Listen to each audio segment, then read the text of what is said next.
dihasilkan dengan mengaplikasikan teknik lakaran perspektif. Apakah dia lakaran perspektif? Lakaran perspektif ialah salah satu kaedah terbaik dalam menghasilkan lakaran piktorial dalam bentuk 3 dimensi.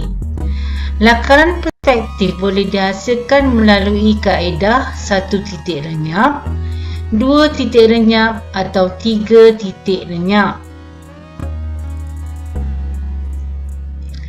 Elemen perspektif. Terdapat 3 elemen penting untuk menghasilkan lukisan perspektif. Elemen tersebut ialah garis bumi, garis ufuk dan titik lenyap. Garisan-garisan yang membentuk perspektif ada 3, iaitu garis bumi. Garis bumi adalah garisan dasar berdirinya sesuatu objek. Ufuk. Garis ufuk adalah garisan yang kelihatan memisahkan objek dari langit. Titik lenyap. Titik lenyap adalah titik selari dengan garisan ufuk yang diunjurkan ke arah lakaran hadapan di garisan bumi bagi membentuk pandangan perspektif.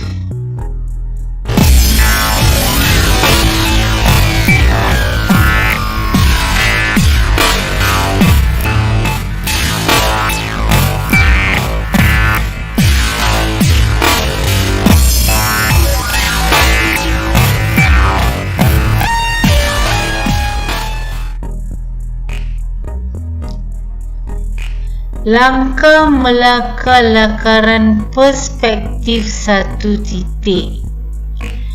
Langkah pertama, binakan 1 garis ufuk.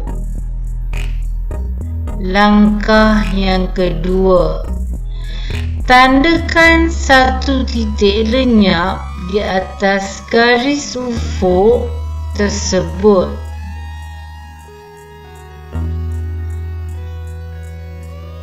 Langkah yang ketiga, bina bahagian hadapan objek yang akan dilakarkan dengan A, B, C dan D.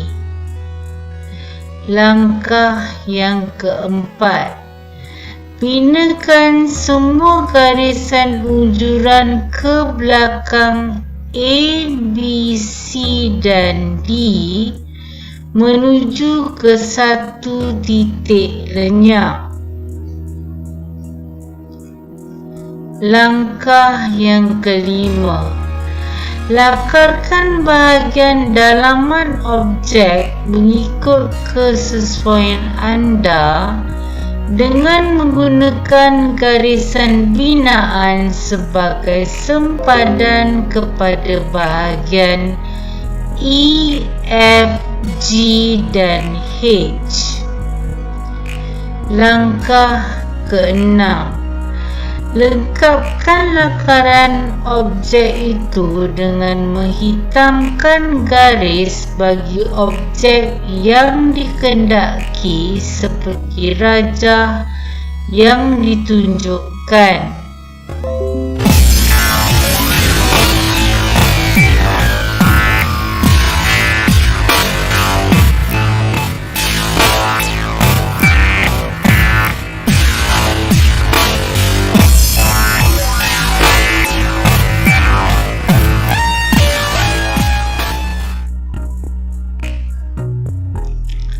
Langkah melakar lakaran perspektif 2 titik. Langkah pertama, bina 1 garis ufuk. Langkah yang kedua, tandakan 2 titik lenyap, 1 dan titik lenyap 2 pada garis ufuk. Langkah yang ketiga, bina satu garisan menegak A dan B yang mewakili bahagian penjuru objek yang hendak dilakar. Langkah keempat, lakarkan semua garisan unjuran ke belakang A dan B menuju ke TL1 dan TL2. Langkah kelima, lakarkan bahagian dalaman objek mengikut kesesuaian anda dengan menggunakan garisan binaan sebagai sempadan kepada bahagian C, D dan E, F. Langkah keenam, bina satu unjuran dari TL1 ke sempadan bahagian E dan satu unjuran TL2 ke sempadan D. Langkah ketujuh, lakarkan garisan yang mewakili objek yang dikehendaki dari A ke C, A ke F dan F ke E. Seterusnya, lakarkan garisan dari C ke D, D ke G, G ke E,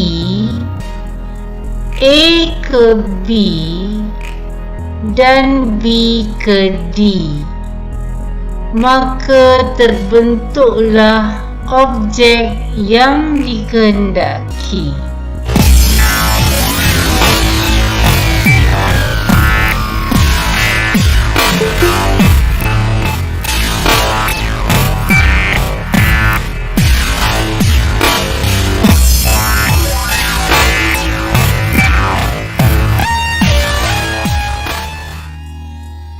Langkah melakar lakaran perspektif 3 titik.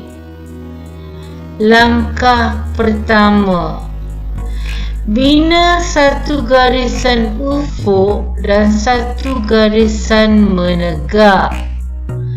Tandakan titik lenyap 1, titik lenyap 2 dan titik lenyap 3.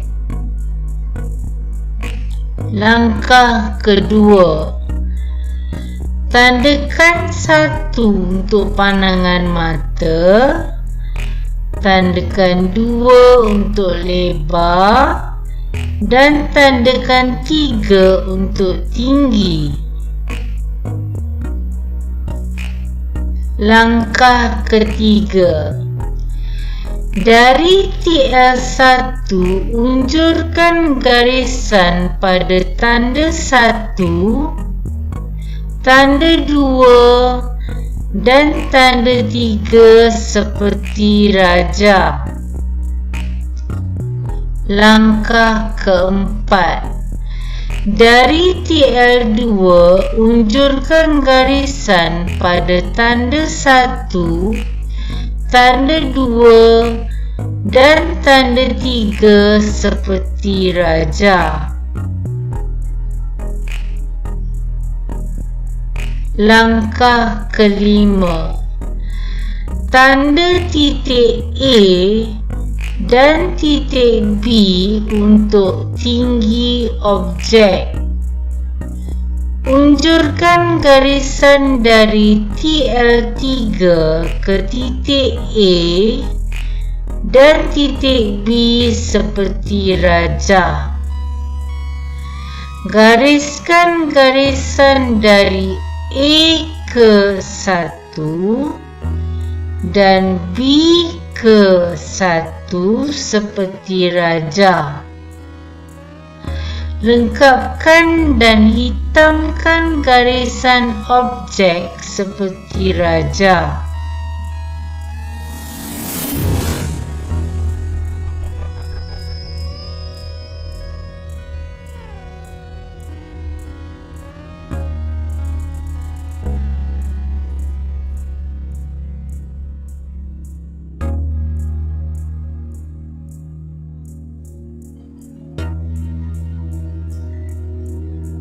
Gaya visual lakaran. Apakah dia gaya visual lakaran? Gaya visual lakaran merujuk kepada teknik untuk menjadikan lakaran objek lebih realistik dan nampak menarik. Teknik yang boleh digunakan adalah rendering dan kesan cahaya dan bayang. Rendering. Apakah dia rendering? Proses rendering merupakan satu kaedah yang digunakan untuk menghasilkan gaya visual lakaran objek yang seolah-olah wujud. Ianya juga digunakan untuk menerangkan maklumat berkaitan dengan permukaan lakaran seperti warna, tekstur, garisan dan bentuk. Kesan cahaya dan bayang atau shading. Kesan cahaya dan bayang digunakan oleh mereka untuk menjadikan lakaran lebih realistik.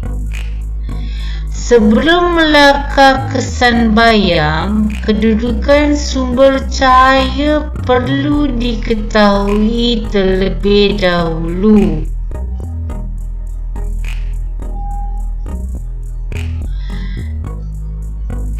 4.1.3 Lakaran asas produk dalam bentuk 3D berdasarkan 2D. Apakah dia lakaran 2 dimensi? Lakaran 2 dimensi terdiri daripada satu permukaan atau pandangan sahaja. Lakaran ini dapat dilihat pada satu arah dan tidak berstruktur. Hanya terdapat 2 dimensi ukuran dalam lukisan 2 dimensi, iaitu panjang dan lebar objek. Lakaran 3 dimensi. Lakaran 3 dimensi memberikan gambaran sebenar objek yang ingin dibina. Ianya mempunyai panjang, lebar dan tinggi atau kedalaman serta isi padu. Perbezaan bentuk di antara 2 dimensi dan 3 dimensi. Apakah perbezaan di antara kedua-dua ini?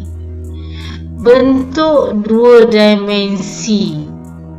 Pertama, ia berbentuk lepir, manakala 3 dimensi mempunyai bentuk yang menonjol. Yang kedua, 2 dimensi mempunyai satu permukaan sahaja, manakala 3 dimensi mempunyai 3 permukaan. Yang ketiga, dua dimensi mempunyai dua ukuran, iaitu panjang dan tinggi, manakala tiga dimensi mempunyai tiga ukuran, iaitu panjang, lebar dan tinggi. Yang keempat, dua dimensi tidak menggambarkan kedalaman, manakala tiga dimensi menggambarkan kedalaman dan ketinggian. Yang kelima, dua dimensi menggambarkan keluasan, manakala tiga dimensi menggambarkan keluasan dan isi padu.